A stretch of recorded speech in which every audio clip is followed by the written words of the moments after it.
Stepstone presenting Vira, truly independent AI homes, 0% no other charges. போரூருக்கே இது புதுசு at Kattupakkam Porur. 2026 மட்டும் இல்ல 2031 2036 தேர்தல்களிலும் திமுக தான் வெற்றி பெறும் அப்படின்னு சொல்லியிருக்கிறாரு முதலமைச்சர் மு.க. ஸ்டாலின் அவர்கள். ஸ்டாலின் ஒரு அணியை இன்டாக்டா வச்சிருக்கிறாரு.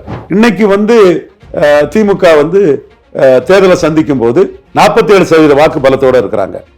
2 இடைத்தேர்தல்ல பெரிய ஒரு வெற்றியை பெற்றிருக்காங்க. இடைத்தேர்தல் பொது தேர்தலுக்கு பொருந்தாது என்றாலும் கூட சில கூறுகள் அதுல பொருந்தும். இடைத்தேர்தல் 63 எடுத்தா 10 குறைச்சாலும் 53 அவருக்கு எடுக்க முடியுது. அவருக்கு என்ன லாபங்கள் இருக்குதுன்னா, ஸ்டாலினை பற்றி இதுவரை நான் சொன்ன எதுவுமே தப்பா போனதில்லை. கலைஞருக்குள்ள எதிர்ப்பு ஸ்டாலினுக்கு இல்லைன்னு சொல்றதுக்கு பல காரணங்கள் இருக்குது. குறிப்பா கலைஞர் ஒரு பப்பாளி பழம் பிள்ளையார் வடிவில் இருந்ததுன்னா உங்க பிள்ளையார் 5 நாள் அழுகாம இருப்பாரான்னு கேட்பாரு.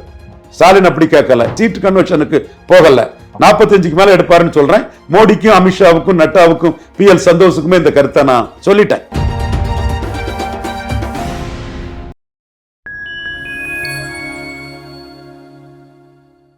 நான் உங்கள் சங்கீத் குஹன். நம்ம சிறப்பு நிகழ்ச்சியில் நம்மோடு இணைந்திருக்கிறார் மதிப்பிற்குரிய அரசியல் திறனாய்வாளர் திரு ரவீந்திரன் துரைசாமி அவர்கள். வணக்கம் சார். வணக்கம் சங்கீத் குஹன். எப்படி சார் இருக்கீங்க? நல்லா இருக்கேன் சங்கீத் குஹன். 2026 மட்டும் இல்ல 2031 2036 தேர்தல்களிலும் திமுக தான் வெற்றி பெறும் அப்படின்னு சொல்லியிருக்கிறாரு முதலமைச்சர் மு.க. ஸ்டாலின் அவர்கள். ஸ்டாலின் போடக்கூடிய இந்த புது கணக்கின் நோக்கம் என்ன? ஸ்டாலின் ஒரு அணியை இன்டாக்டா வச்சிருக்கிறாரு.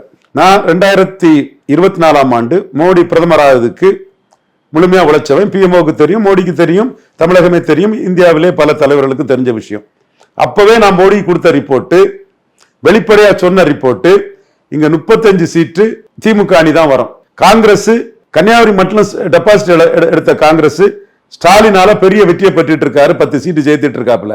35 சீட்டு திமுக அணி வரும். 4 சீட்ல தான் போட்டி இருக்கும். பிஎம்ஓக்கு நான் எழுதி இருக்கிறேன். யார் யாரெல்லாமோ என்ன சொன்னாங்க, நான் இந்த கருத்தை தான் சொன்னேன். ஆர்டிஐ டீமோட டீடைல் ரிப்போர்ட் சப்மிட் பண்ணிருக்கீங்க. தெளிவா சப்மிட் பண்ணேன். 48% வாக்கு திமுக எடுக்கும்னு சொன்னேன். 47% வாக்கு எடுத்தாங்க. நான் 35 சொன்னது 39 வந்துட்டாங்க. நான் சௌமியா அன்புமணியாவது அங்க ஜெயிப்பாங்கன்னு எதிர்பார்த்தேன். அன்எக்ஸ்பெக்டடா 10.5 கொடுத்தாங்கன்னு 1 இயர் ஓட்டு வீரமணி அன்பழகனாலையும் கொஞ்சம் எடப்பாடி பழனிசாமிக்கு கேண்டிடேட்டுக்கு போயிட்டு, அதை நான் எதிர்பார்க்காதது. போகும்னு எதிர்பார்த்தேன், இந்த அளவுக்கு போகும் நான் எதிர்பார்க்கல. இன்னைக்கு திமுக தேர்தலை சந்திக்கும் போது 47% வாக்கு பலத்தோட இருக்கிறாங்க. 2 இடைத்தேர்தல்ல பெரிய ஒரு வெற்றியை பெற்றிருக்காங்க. இடைத்தேர்தல் பொது தேர்தலுக்கு பொருந்தாது என்றாலும் கூட சில கூறுகள் அதுல பொருந்தும். அப்படி பொருந்தனாலதான் சீமான் கமலஹாசனின் தினகரனையும் தாண்டி 8% வந்திருக்கிறாரு. எல்லா தேர்தலும் நிற்கிற ஒருத்தனுக்கு ஒரு மரியாதை உண்டு, களத்தை விட்டு போடுறவங்களுக்கு ஒரு பலகீனம் உண்டு, 214 போடுறவனுக்கு ஒரு மரியாதை உண்டுன்னு தான் சீமான் இந்த 8% வந்திருக்காருன்னா, வாக்காளர் எல்லா தேர்தலையும் கவனிக்கிறாங்க, தலைவர்கள் எல்லா இடைத்தேர்தலையும் கவனிக்கிறாங்க. விக்கிரவாண்டி இடைத்தேர்தலில் நடந்தது என்ன? பாமக வேட்பாளருக்கு 12% 1 இயர் வாக்கு போன சூழ்நிலையில 23% பறையர், செங்குந்தர், உடையார், கிராமணி, அகமுடையார் போன்ற பிற சமூகங்கள், குயவர் போன்ற மன்னார், நாவிதர், குயவர் போன்ற அதிமுக ரெட்டலைக்கு ஆதரவா இருந்த பிற சமூக வாக்குகள் அதிமுக களத்துல இல்லாத போது எடப்பாடிக்கு vote transferring capacity, seat converting capacity, ஈர்ப்பு சக்தி இல்லாததுனால 23% ரெட்டையிலை வாக்குகள் உதயசூரியனுக்கு போச்சு. இது எடப்பாடி தலைமையின் வறுமையை காட்டுது. அப்ப அவரால நான் 1 இயர் ஓட்டை கன்சாலிடேட் பண்ணி ப்ரோ 1 இயர் பண்ணி அந்தியூர் சிவாவை நிறுத்தி 63% போக முடியுது. 63% வெறும் இடைத்தேர்தலுங்கிறதுக்காக வந்ததில்லை. இடைத்தேர்தலுக்காக ஒரு 10% வந்திருக்கும்.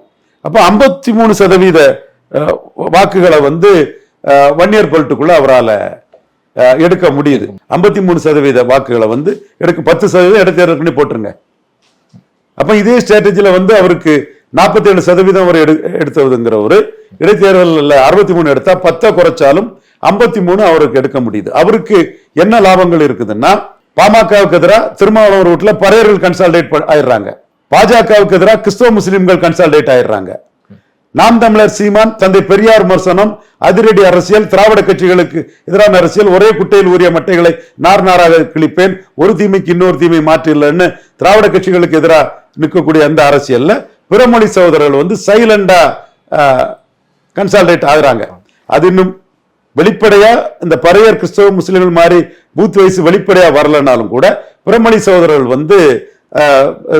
சீமானோட வளர்ச்சி, ஈரோடு கிழக்குல கோட்டையை விட்டுக்கிட்டு இவரு எடப்பாடியும் என்டிஏ அண்ணாமலையும் களத்துக்குள்ள வராதது ஸ்டாலினுக்கும் பிற மொழியாளர்கள் மத்தியில ஒரு பெரிய பூஸ்டர் கொடுத்துட்டு சீமானுக்கும் ஒரு பூஸ்டர் கொடுத்துட்டுங்கிறதா 100% உண்மை.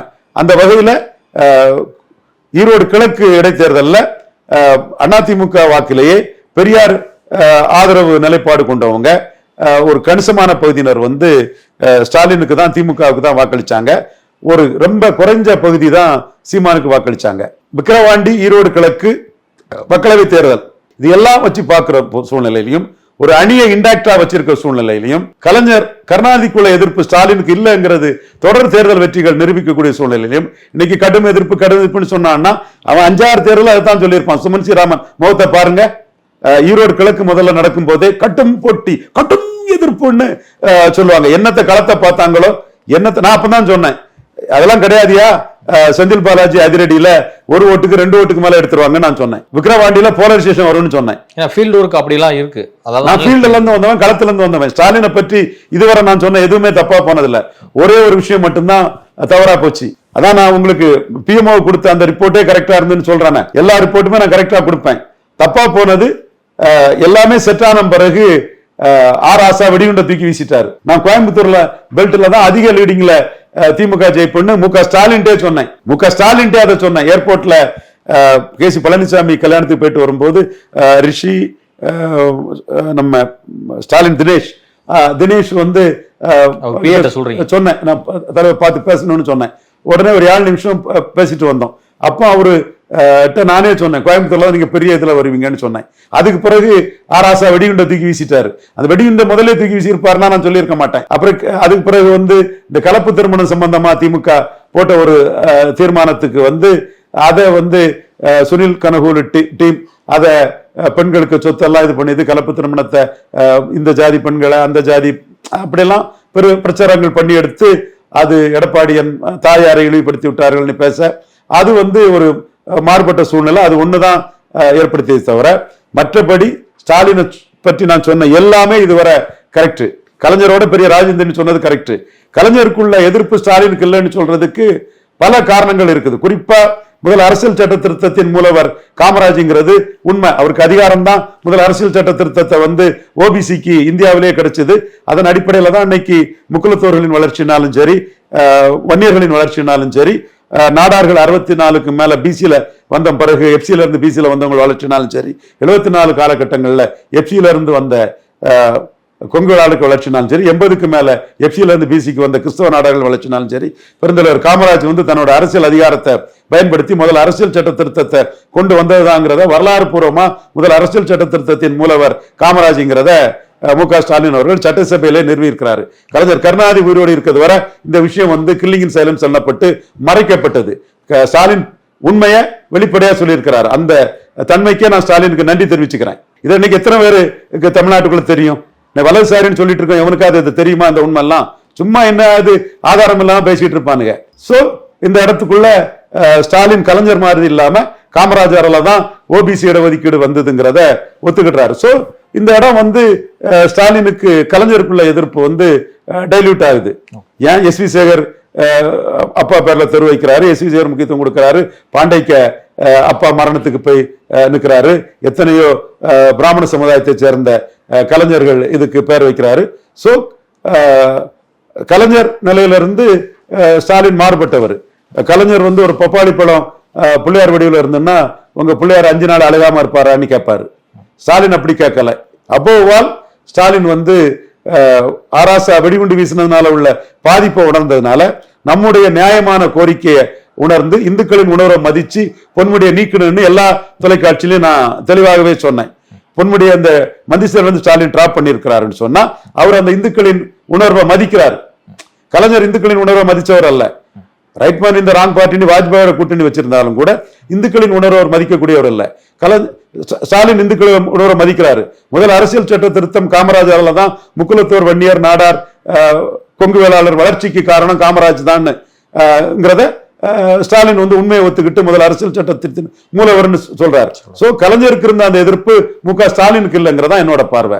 இந்த எல்லா கருத்துக்களை முக்கியமா வச்சு அவரு ஒரு கன்சிஸ்டண்டா ஒரு அணியை ஜோதி பாசு மாதிரி கொண்டு போறதை வச்சு 45% வாக்குக்கு மேல கலைஞர் மு.க. ஸ்டாலின் எடுப்பாருங்கிறத நான் உறுதியா டிக்ளேர் பண்றேன். சீட் கன்வென்ஷனுக்கு போகல, 45க்கு மேல எடுப்பாருன்னு சொல்றேன். மோடிக்கும் அமித்ஷாவுக்கும் நட்டாவுக்கும் PL சந்தோஷுக்குமே இந்த கருத்தை நான் சொல்லிட்டேன். NDA அணியில் டிடிவி தினகரன் மற்றும் ஓபிஎஸ்க்கான இடம்தான் என்ன? பொறுத்திருந்துதான் பார்க்கணும். Endurance is a virtue in பொலிட்டிக்ஸ்னு ஓபிஎஸ் என்டியூரன்ஸோட இருக்கிறாரு. மோடி மதிப்பாருன்னு எதிர்பார்க்கிறாரு. என்ன மரியாதை மோடி கொடுக்கிறாரு, என்ன அசூரன்ஸ் கொடுக்கிறாருங்கிறத நம்ம பொறுத்திருந்து பார்ப்போம். மோடி இதுவரை தன்னை நம்பி நின்றவங்களுக்கு ரிவார்ட் பண்ணியிருக்கிறாரு. எதிராக போனவங்களையும் அரசியல் ரீதியா மார்ஜினைஸ் பண்ணியிருக்கிறாரு. பார்ப்போம். மோடியை நம்பி ஓபிஎஸ் நிற்கிறாரு, என்ன மோடி ரிவார்ட் பண்றாருங்கிறத பொறுத்திருந்து பார்ப்போம். இல்ல, சென்னை வந்திருந்த போது அமித்ஷா என்னை அழைக்காதது ரொம்பவே வருத்தம் அளிக்குதுன்னு சொல்லி ஓபிஎஸோட கருத்து நியாயம், ஆதங்கம் பண்றாரு. கருத்து நியாயம் தான். குறிப்பா அன்னைக்கு மோடி வெளிப்படையாவே சொல்றாங்க, சசிகலாவை மார்ஜினைஸ் பண்ணிருந்தாங்க, ஓபிஎஸ் அந்த இடத்துக்குள்ள மோடி நின்னாரு. 100%ங்க அது. அதான் உண்மை. அதான் உண்மை. அதுல பண்ணி கொடுத்தாருங்கனால எடப்பாடி கிட்டையும் மோடிக்கு ரொம்ப கோபம் இல்ல. இதாங்க உண்மை. அன்னைக்கு கட்சி எனக்கு போதும், ஆட்சி வேண்டாங்கிற அந்த பிடிமானத்திலே ஓபிஎஸ் நின்று இருப்பாருன்னா இன்னைக்கு கட்சி அவர் தான். அன்னைக்கு இரட்டை தலைமைக்கு போய் ஆட்சி அதிகாரத்துக்குள்ள போய் ஓபிஎஸ் நின்னதோட விளைவுதான் இன்னைக்கு ஓபிஎஸ் பொறுத்திருக்க வேண்டியது இருக்கு. Endurance is a virtue in politics. ஓபிஎஸ்க்கு என்டியூரன்ஸுக்கு ஒரு நல்ல பலன் கிடைக்கும்னு நினைக்கிறேன். மோடி இதை பார்ப்பாருன்னு நினைக்கிறேன். அவருக்கு உரிய இடங்கள் அங்க வழங்கப்படும் நினைக்கிறேன். பொறுத்திருந்து பார்ப்போம். இதுவரை உங்க பல்வேறு கதை கொண்டு வந்தமைக்கு நன்றி.